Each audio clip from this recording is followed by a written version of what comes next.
7월부터 새로운 거리두기가 적용됩니다. 현재 2단계인 수도권의 경우 자정까지 식당과 카페 등을 이용할 수 있고 사적 모임 인원도 완화됩니다. 1단계인 비수도권의 경우에는 사실상 코로나 이전의 일상을 대부분 되찾을 것으로 전망됩니다. 네, 일상 회복에 대한 기대감과 함께 변이종에 대한 주의가 필요한 상황에서 방역 완화로 인해 또 다른 유행이 발생할 수 있다는 우려도 제기되고 있습니다. 전문가와 함께 자세한 내용 짚어보겠습니다. 정재훈 가천대의대 예방의학과 교수 나오셨습니다. 어서 오십시오. 네, 안녕하세요. 네, 안녕하세요.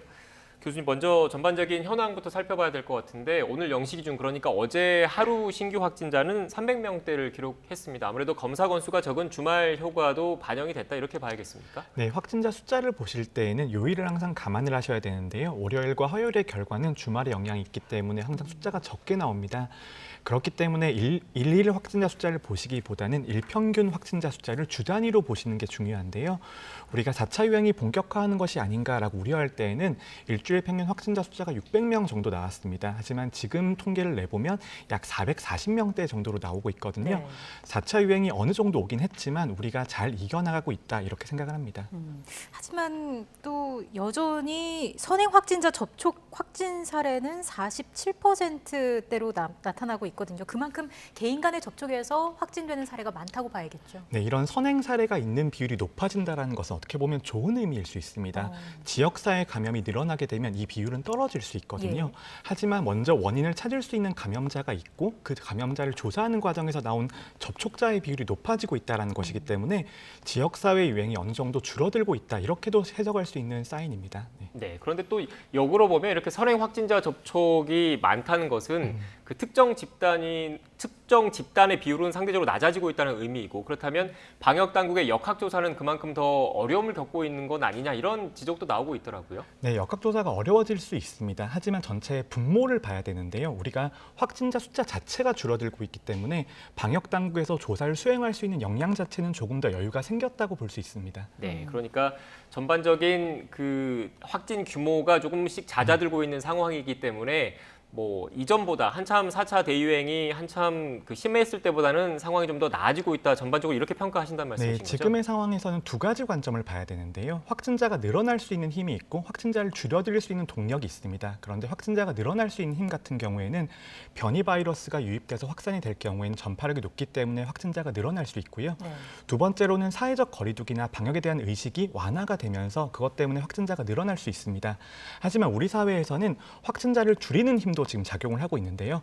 백신 접종률이 굉장히 빠른 속도로 높아지고 있기 때문에 백신 접종률이 높아지면 높아질수록 확진자가 감소하려는 힘이 작용을 하게 됩니다. 지금의 균형 상태를 평가를 하면 확진자가 균형 상태보다는 약간 감소하려는 힘이 조금 더 강해지고 있다 이렇게 볼 수 있습니다. 예, 백신 접종률 말씀해 주셨는데 앞서 저희가 말씀드렸습니다마는 1차 접종자가 1,500만 명을 넘어선 상황입니다. 고령층의 중증 위험도는 그만큼 상당히 좀 떨어졌다 이렇게 봐도 무리가 없겠습니까? 네, 국민들께서 백신의 효과로 기대하는 것이 집단 면역이라든지 상황의 종식을 많이 기대하실 텐데요. 백신의 궁극적인 목적은 사망 방지에 가깝습니다. 우리가 코로나19의 고위험군이 고연령층이나 기저질환이 있는 분들인데요. 그런 분들이 돌아가시지 않게 만들어드리는 게 백신의 본질적인 목적이고요. 우리가 2분기에 거의 1,500만 명 가까이 접종을 하면서 고위험군에 대한 보호가 어느 정도 완료가 되고 있습니다. 그럴 경우에는 사회적 거리두기를 지속하지 않아도 사망자가 더 이상 발생하지 않는 사실상 종식의 1단계에 가까운 상황에 돌입할 수 있거든요. 그런 상황을 지금 맞이하고 있다고 보시면 될 것 같습니다. 네. 지금 거리두기를 말씀을 하셔서 연장선에 좀 질문을 드리면 앞서 그 앵커 멘트를 통해서도 전달해 드리긴 했지만 7월부터 새로운 거리두기가 적용됩니다. 핵심은 방역 지침을 좀 완화하는 게 핵심인 거지 않습니까? 그 7월부터 이렇게 적용하는 게 괜찮다고 보시는지요? 네, 저는 방역 완화에 있어서는 정말 신중해야 된다라고 보는데요. 우리가 아까 말씀드렸듯이 고위험군에 대한 접종이 완료가 되는 것이 방역 완화나 종식의 1단계라고 말씀을 드렸잖아요. 하지만 백신 접종하더라도 그 백신이 실제로 효과가 나올 때까지는 약 3주에서 4주 정도의 시간이 필요합니다. 일반적으로 백신의 효과라는 것이 1차 접종하고 2주 정도 지나면 본격적으로 나타나기 시작을 해서 3주나 4주 정도 때 가장 높은 효과가 달성이 되거든요. 그런 관점으로 본다면 아직까지도 접종을 못하신 고위험 분들이 일부 남아 있으시고요. 그분들에 대한 접종이 완료가 되고 한 달 정도 지나고 난 다음에서야 본격적으로 사망 예방 효과가 나타날 수 있다고 볼 수 있습니다. 그런 것들을 보면 7월 달에 들어가자마자 바로 방역 완화 사인이 나오는 것에 대해서는 조금 의료스러운 면이 있고요. 단 몇 주만 조금 더 연장을 시키더라도 상황이 정말 좀 통제 가능한 범위로 내려갈 수 있습니다. 그 시점은 언제쯤으로 생각하십니까? 저는 7월 3주나 4주 정도가 되면은 조금 더 안정된 상태로 돌입될 것으로 보이고요. 다양한 연구팀에서 우리나라가 언제 확진자가 본격적으로 감소할 것인지 추정을 하고 있습니다. 그 데이터를 보면 7월 말에서 8월 초 정도가 되면 우리가 체감할 수 있을 정도로 확진자 숫자가 줄어들 수 있습니다. 근데 이 확진자가 줄어든다라고 하는 것은 우리가 지금 유지하고 있는 방역 체계를 그대로 가지고 간다라는 전제가 있을 때 그때 감소할 수 있다라는 것이라서요. 만약에 7월 초에 방역 완화가 있다라면 확진자를 늘리려는 힘이 더 크게 작용을 하면서 방역 상태가 정체 내지 확산 기로로 갈 수도 있습니다. 그런 것들에 대해서 전문가들이 많이 우려를 하고 있는 것입니다. 네, 네. 지금 교수님께서 말씀하신 걸 들어보면 7월부터 바로 완화하는 건 좀 이른 감이 있고 늦어도 7월 말이나 8월 초까지는 좀 기다려야 된다는 말씀이시네요. 네, 그렇습니다.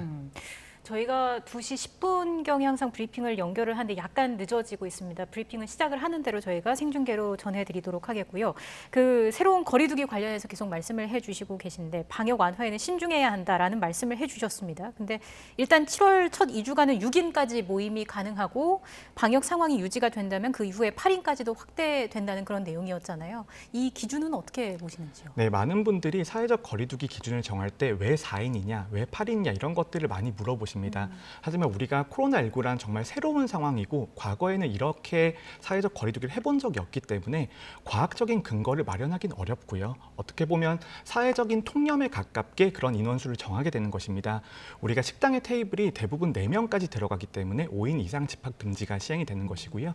그런 것들이 이제 곱하기로 늘어나면서 6인 아니면 8인 이런 식으로 우리가 기준을 정하게 되는데 그런 기준에 따른 과학적인 근거라기보다는 사회적인 그 이제 신호라고 봐야 되고요. 우리가 지금 이렇게 상황이 좋지 않으니까 5인 이상 집합 금지를 해야 됩니다. 이런 것들을 시행하고 나서 효과를 평가하게 됩니다.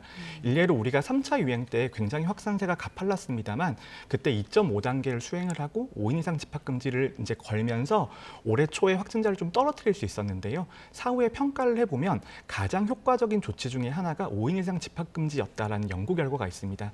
그런 것들을 보면 우리가 모이는 사람들의 숫자를 줄여드리는 것이 그런 것이 굉장히 효과적이라고 볼 수 있습니다. 네, 알겠습니다. 교수님, 중앙방역대책본부 브리핑이 시작될 것 같은데 먼저 브리핑을 듣고 교수님과의 대담 이어가겠습니다. 먼저 예방접종 현황에 대해서 설명을 드리겠습니다. 6월 21일 0시 기준으로 코로나19 예방접종을 1회 이상 접종을 받으신 분은 1,500만여 명으로 전 국민의 29.2%가 1차 접종을 받으셨습니다. 이 중에서 404만 명은 접종을 완료해서 접종 완료율은 전 국민 대비해서 7.9%입니다. 연령별 접종률을 말씀을 드리면 인구 대비 1차 접종을 완료하신 분은 60대에는 83.1%, 70대는 87.3%로 가장 높고 80세 이상이 77.9%가 1차 예방접종을 받으셨습니다. 추진단은 3분기 본격 접종이 시작되는 7월 중순까지는 그동안의 그 새로운 대상군에 대한 1차 접종보다는 2차 접종을 집중적으로 실시하면서 7월 달에 예방접종에 대한 사전 예약 그리고 위탁 의료기관에 대한 정비와 교육, 훈련, 점검들을 강화하고 특히 오접종 방지 대책 등을 마련해서 3분기 접종을 준비하도록 하겠습니다. 다음은 아스트라제네카 백신 초과 예약자에 대한 예방접종 실시 계획에 대해서 말씀을 드리겠습니다. 6월에 실시되었던 60세에서 74세 그리고 만성 중증 호흡기 질환자에 대한 사전 예약자 중에 6월 달에 백신 접종을 완료하지 못한 대상자 현재는 약 20만 명 정도로 추정하고 있습니다. 에 대해서는 7월 달에 예방접종을 실시하도록 하겠습니다. 이번 접종은 화이자 백신을 이용해서 전국 예방접종센터에서 진행할 예정이며 1차 접종은 7월 5일부터 17일 사이에 실시할 예정입니다.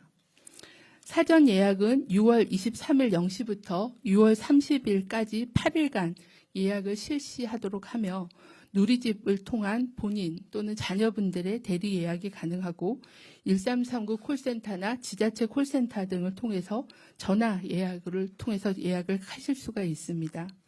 대상자들께서는 사전 예약 기간과 접종 일정 등에 대해서 문자 메시지로 개별적으로 안내를 드릴 예정입니다.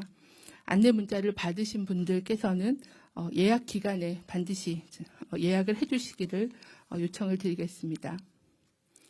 다음은 3분기 위탁의료기관 백신 신청 현황에 대해서 설명을 드리겠습니다. 6월 15일까지 코로나19 예방접종 통합 시스템을 통해서 위탁의료기관의 3분기 접종 백신 종류에 대해서 조사를 시행하였습니다. 현재까지 신청을 받은 결과 위탁의료기관 14,266개소에서 91%인 13,000여 개소의 의료기관에서는 여러 종류의 코로나19 백신 접종을 신청하셨습니다. 추진단은 의료기관의 이런 신청을 기반으로 해서 다종 백신 운영 체계를 마련하도록 하겠습니다. 의료계와 함께 안전접종 민간대책협의회를 구성해서 오접종에 대한 예방 대책 등을 마련하고 또 위탁 의료기관에 대해서 백신이 다양화되는 것에 대비해서 백신에 대한 보관 그리고 예방접종하는 그런 접종 교육을 강화하고 3분기 접종을 준비하도록 하겠습니다. 다음은 이상반응 신고 현황에 대해서 설명을 드리겠습니다. 지난주까지 그 이상반응 신고 현황은 전체 접종자 중에 신고율이 0.37%였습니다. 신고 사례 중에서 95%는 근육통, 두통 등 일반 이상반응 사례였고 사망은 0.4%, 293건이 신고되었으며 아나필락시스는 0.6%, 397건이 신고가 되었습니다. 성별로는 여성이 좀 더 많았고 연령별로는 젊은 층에서의 이상반응 신고율이 높았습니다. 백신 종류별로는 아스트라제네카 백신이 0.45%, 화이자 백신이 0.22%, 그리고 얀센이 0.32% 이상반응 신고를 해주셨습니다. 안전한 예방접종을 위해서는 이상반응에 대한 대응이 중요합니다. 현재까지 알려진 중대한 이상반응은 모든 백신에서 나타날 수 있는 아나필락시스 반응과 또 바이러스 벡터 백신인 아스트라제네카 백신 또는 얀센 백신 접종 후에 나타나는 혈소판 감소성 혈전증이 중대한 이상 반응으로 관리가 되고 있습니다. 아나필락시스 예방을 위해서는 접종 후에 적어도 15분 내지 30분간 접종 기관에서 이상 반응 여부를 관찰하고 귀가 후에도 3시간 정도는 주의 깊게 몸 상태를 관찰하는 것이 필요하겠습니다. 혈소판 감소성 혈전증에 대해서는 아스트라제네카 그리고 얀센 등의 바이러스 벡터 백신을 맞으신 후에 주로 접종 후 4일부터 4주 사이에 발생할 수 있기 때문에 그 기간 동안에는 이러한 증상이 나타나는지에 대한 모니터링이 필요하고 의심 증상이 나타난 경우에는 즉시 의료기관의 진료를 받으시는 것이 중요합니다. 이러한 혈소판 감소성 혈전증을 의심해야 되는 증상으로는 진통제를 복용하고도 조절되지 않은 심한 두통이 있으면서 구토를 동반하거나 아니면 시야가 흐려지는 등의 신경학적인 증상이 같이 있는 경우 의심을 해보셔야 되고 호흡곤란이나 흉통 그리고 지속적인 복부 통증 그리고 팔다리 붓기와 같은 증상이 나타나는 경우에는 의심을 하고 의료기관의 진료를 받으시는 게 필요하겠습니다. 다음은 예방접종 피해조사반 사례 판정 결과에 대해서 말씀을 드리겠습니다. 현재까지 총 18번의 예방접종 피해조사반 회의가 있었고 중증 및 사망 사례 462건과 아나필락시스 의심 사례 230건에 대한 심의를 하였습니다. 심의한 결과 현재까지는 사망 1건, 그리고 중증 사례 3건, 그리고 아나필락시스 72건 등 76건에 대한 인과성을 인정하였습니다. 지난주에는 17차 그리고 제18차 피해조사반 회의가 2번에 걸쳐서 있었습니다. 신규 사망 사례에 대해서는 12건에 대한 심의가 있었습니다. 이 중에 혈소판 감소성 혈전증으로 진단된 사례 1건에 대해서는 인과성을 인정하였습니다. 나머지 사망 사례에 대해서는 추정 사인이 주로 급성 심장사 또는 급성 심근경색증과 같은 고혈압, 당뇨와 같은 기저질환 또는 고령으로 인해서 유발되었을 가능성이 높아 인과성을 인정하지는 않았습니다. 신규 중증 사례에 대해서는 42건에 대한 심의가 있었습니다. 42건에 대해서도 의무기록 조사 등을 검토한 결과 대부분의 그 중증 사례 추정 진단명이 뇌경색, 뇌출혈과 같은 뇌졸중, 그리고 폐렴, 폐혈증과 같은 다른 기저질환으로 인한 중증 사례로 판단을 해서 인과성을 인정하지는 않았습니다.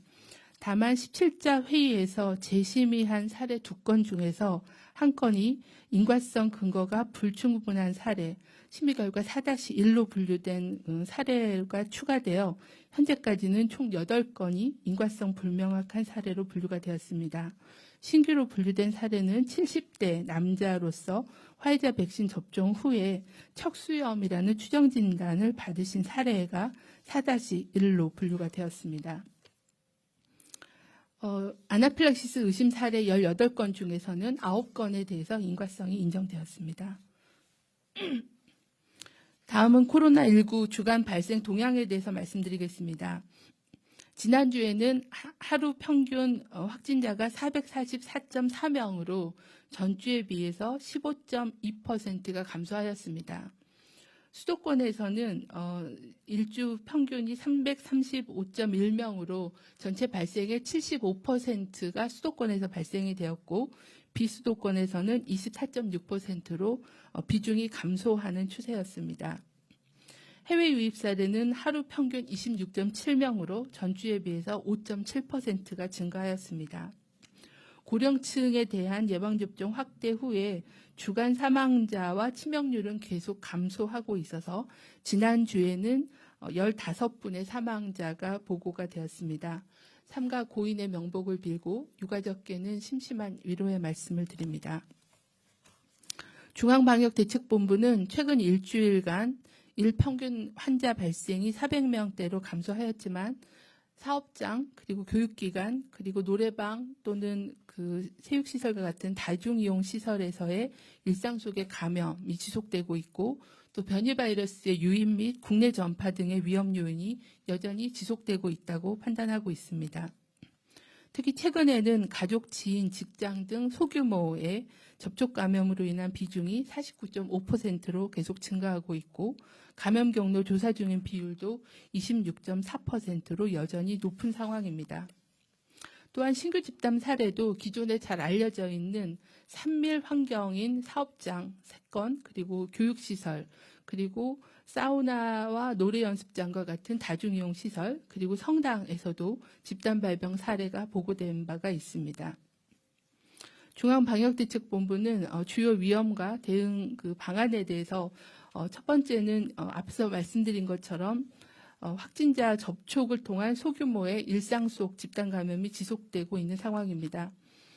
이러한 대응을 위해서는 조기 발견과 조기 진단이 중요합니다.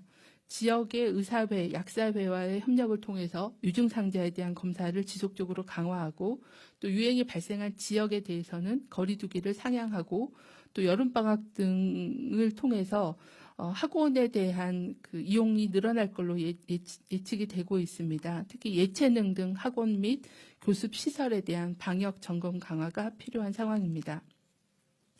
최근 들어서 다중이용 시설에 대한 운영 제한을 완화하고 또 거리두기 개편안을 시범 적용하는 그런 지역이 확대되고 있어서 확진자의 증가의 가능성이 있습니다.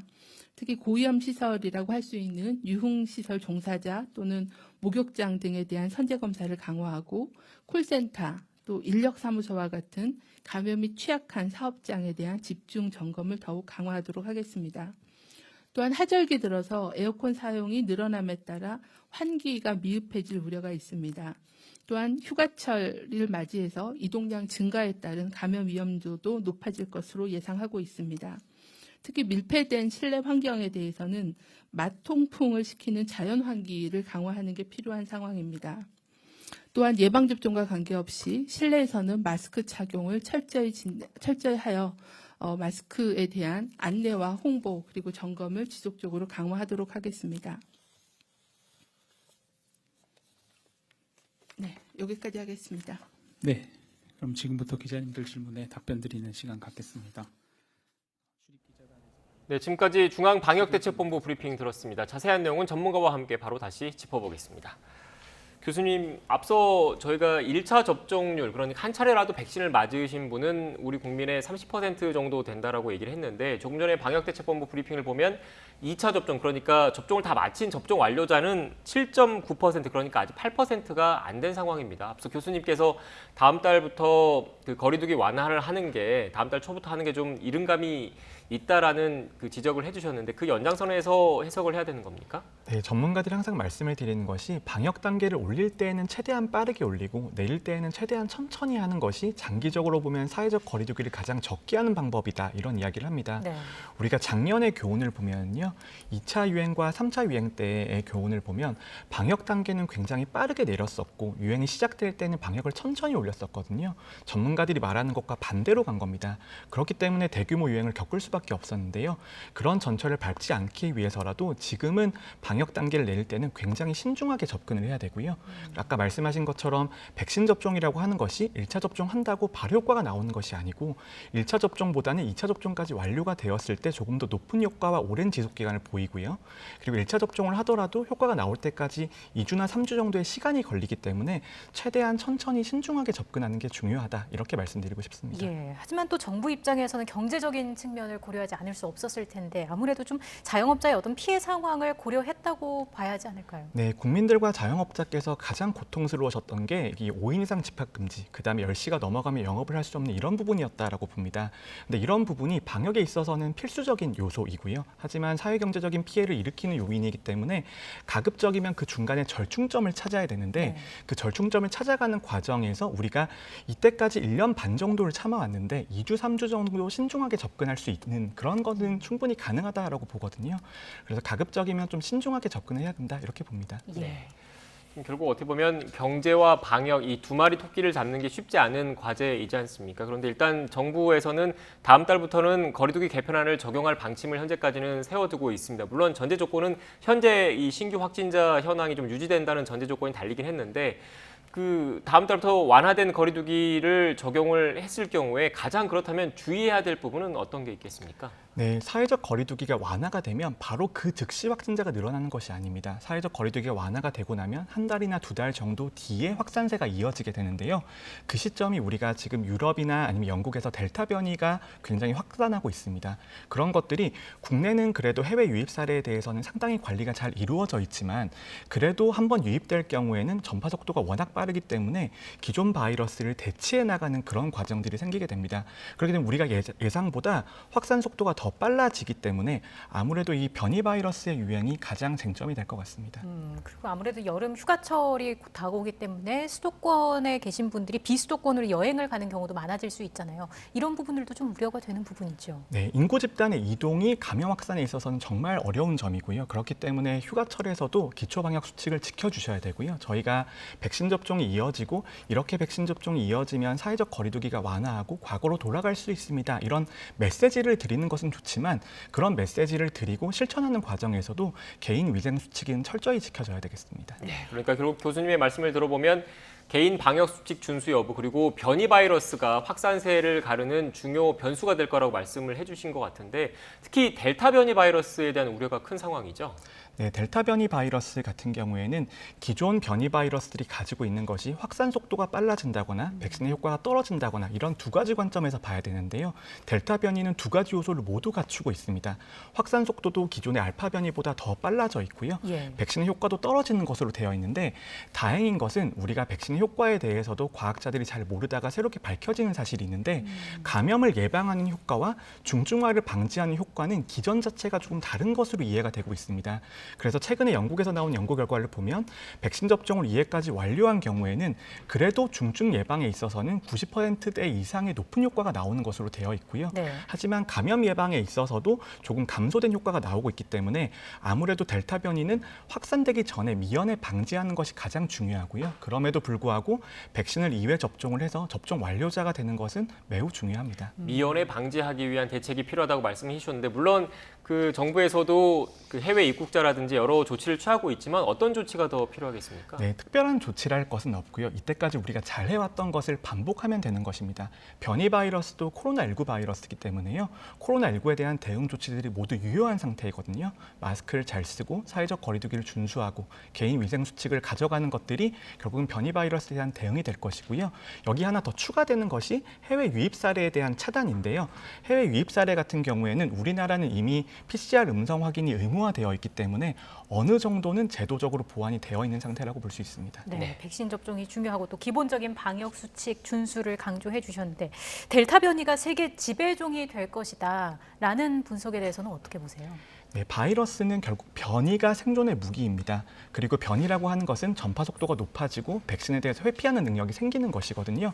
이런 변이를 따라서 능력이 생기게 되면 그 능력 있는 바이러스가 대체해서 우세종이 되는 건 너무나 자연스러운 현상입니다. 문제는 그 우세종이 되는 시기를 얼마나 늦출 수 있냐가 되겠죠.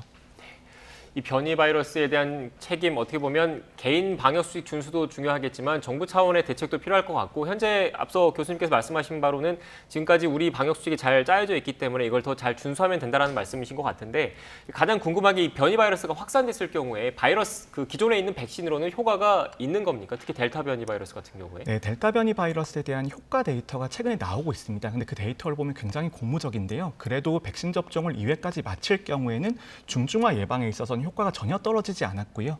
감염 예방에 있어서도 효과가 조금만 떨어진 그런 결과들이 나오고 있기 때문에 어디까지나 변이 바이러스에 대한 대응도 백신 접종이 가장 유효한 수단이고요. 또 하나 희망적인 것은 지금 내년 초에 부스터 백신 접종이 거의 기정사실화되고 있습니다. 예. 그런데 이 추가 접종 네, 말씀하시는 이제 추가 접종이 내년 초에 이루어지는데 그 될 때 변이 바이러스에 대한 업데이트가 이루어진 백신으로 부스터 백신 접종을 시행할 경우에는 조금 더 효과가 좋아질 수 있다 이렇게 보고 있습니다. 네. 이 변이 바이러스 외에 또 백신 접종이 완료되기까지 방역 차원에서 또 주의할 점들 어떤 게 있을까요? 네, 방심을 하지 않는 것이 가장 중요하고요. 우리가 2차 유행과 3차 유행과 4차 유행을 겪어봤지 않았습니까? 우리가 유행이 끝났다고 생각하는 시점에서는 그 다음에 유행의 씨앗이 자라고 있는 것이거든요. 최대한 방역 단계를 완화할 때는 천천히 가야 되고요. 그 사이에 백신 접종 속도를 낼 수 있는 만큼 최대한 속도를 내야 됩니다. 지금 정부의 계획을 보면 3분기에 예상보다 조금 더 많은 물량이 들어올 수 있을 것처럼 보이거든요. 그 시기에 접종률을 최대한 확보해 두면 향후의 유행을 대비하는 데 있어서는 큰 도움이 될 것 같습니다. 네. 그리고 지금 또 주목해야 될 부분이 그 전면 등교 문제입니다. 여름 방학이 지나고 나면 그 교육 당국에서는 전면 등교 방침을 사실상 세운 상태에 있는데 주의할 점은 없겠습니까? 네, 저는 학교가 개학하는 데 있어서는 방역 완화와는 조금 다른 입장을 가지고 있는데요.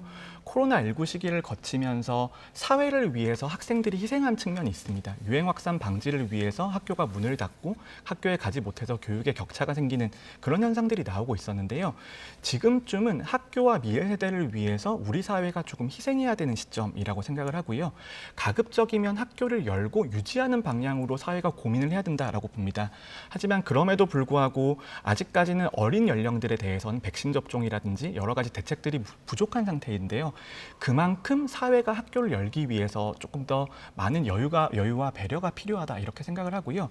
그다음에 학교를 열게 되면 확진자가 계속해서 나올 수밖에 없습니다. 그런데 확진자가 나왔다고 해서 과거처럼 한 명의 확진자가 나왔다고 학교 전체를 휴교해버리고 예. 전체로 원격 수업으로 전환해버리는 그런 과오를 되풀이해서는 안 되고요. 가급적이면 학생들을 학교에 보낼 수 있는 방향으로 정책을 설계해야 될 것 같습니다. 네. 교수님 그래도 일단 뭐 고3 학생들 그리고 선생님들 학교에 계신 선생님들 상대로는 최대한 빠른 시간에 백신 접종을 한다고 하는데 아직 어린 학생들 같은 경우에는 백신 접종을 못하고 있는 상태이지 않습니까? 그래서 학교에 어린 자녀분들을 보낸 학부모님들 입장에서는 좀 더 구체적인 그 대책이 좀 필요한 것 아니냐. 급식을 한다거나 수업 중이라거나 뭐 가림막 설치 교실 내 뭐 통풍 같은 여러 문제들을 좀 세부적인 매뉴얼이 좀 더 마련돼야 되지 않나 이런 지적도 있더라고요. 네, 그런 세부적인 매뉴얼을 정할 때 중요한 것이 네. 과거의 유행 데이터입니다. 그런데 유행 데이터를 보면 학교에서 집단 확산이라든지 감염의 온상이 되기 쉽다 이런 생각들을 하실 수가 있는데요. 실제 데이터를 보면 학생들에게 감염에 있어서 가장 안전한 공간이 학교였습니다. 학교보다는 학교가 끝나고 나서 방과 후 활동이나 가정에서 감염된 사례들이 더 많았거든요. 우리가 학교 안에서도 이제 이동식 방정식 수업을 최소화한다거나 아니면 학교 내 이동을 최소화하고 접촉을 최소화하는 방향으로 접근을 한다면 학교를 그래도 안전하게 만들 수 있다라고 봅니다. 네, 일단 열고 좀 유지하는 방안을 고민해야 한다라고 앞서 말씀을 해주셨는데 인원 제한 같은 거에 대해서도 계속해서 꾸준한 고민이 필요해 보이는데 혹시 뭐 외국 사례나 이런 걸 좀 참고할 만한 게 있을까요? 네, 외국에서는 학교를 문 닫고 전면 재개방을 한 것이 얼마 안 됐기 때문에 외국의 데이터는 없는 상태이고요.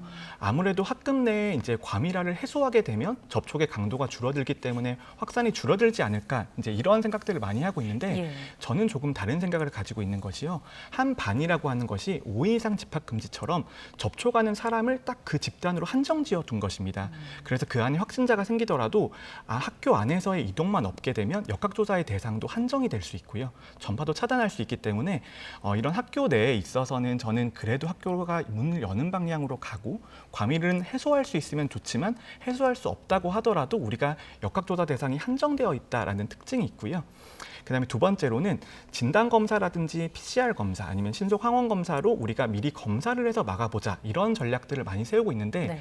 그런 것들은 지금 이제 시범 사업의 결과가 나오고 있습니다. 하지만 확진자 한 명을 찾기 위해서 너무나 많은 비용이 소모가 되는 문제가 있고요. 그렇기 때문에 학부모나 학생들 같은 경우에는 증상이 있을 때 학교에 가지 않는 것 이게 더 현실적인 대책이라고 봅니다. 네, 일단 이렇게 개인 방역 수칙 준수 그리고 학교 내에 이런 여러 방역 대책들과 더불어서 지금 이 시점에서 가장 중요한 거는 원활한 백신 수급일 것 같습니다. 백신만 제대로 공급이 되면 우리 의료 역량상 그 오는 11월 집단 면역 달성 목표는 크게 문제가 없는 거죠. 네, 백신만 공급이 원활히 된다면 우리나라는 최대 하루에 150만 도즈까지는 전 접종이 가능할 것으로 보고 있습니다. 150만 명까지 네, 맞을 수 150만 명까지 하루에 맞을 수 있다라면 한 달이면 거의 4천만 명 가까이 접종할 수 있는 역량이 있는 것입니다. 그래서 공급만 원활히 된다면 저는 지금의 일정도 조금 더 앞당길 수 있다라고 봅니다. 네, 지금 뭐 정부에서 구체적인 계획은 뭐 밝히지는 않고 있지만 공급에는 크게 문제가 없을 것으로 보십니까? 네, 공급 상황이 조금 더 원활해지고 있고요. 원래 정부의 계획도 2분기까지 1,300만 명이 목표였습니다만 이미 일주일 전에 달성한 상태이고 일정표들이 조금씩 당겨지고 있습니다. 그리고 3분기 같은 경우에는 우리나라 국민보다 훨씬 더 많이 계약한 효과가 3분기에 나타날 수 있기 때문에 접종의 일정은 조금 더 당겨질 가능성이 높다 이렇게 생각합니다. 네, 알겠습니다. 지금까지 정재훈 가천대 의대 예방의학과 교수와 함께 코로나19 관련된 내용 짚어봤습니다. 오늘 말씀 고맙습니다. 고맙습니다. 감사합니다.